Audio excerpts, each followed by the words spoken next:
Hayo, nak ke tandas sangat ni. Tapi malas nak minta izin. Luar je lah. Aiman, minta pas dulu. Nanti cikgu marah. Alah, sekejap je. Takkan cikgu perasan. Wahai Aiman, kamu telah melanggar peraturan. Kenapa tak bawa aku?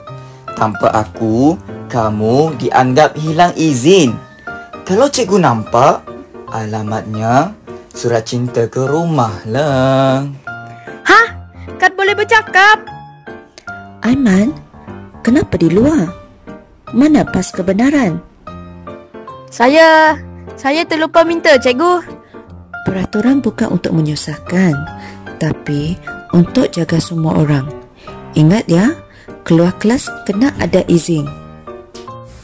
Ingat, keluar kelas mesti dengan izin guru dan pas kebenaran.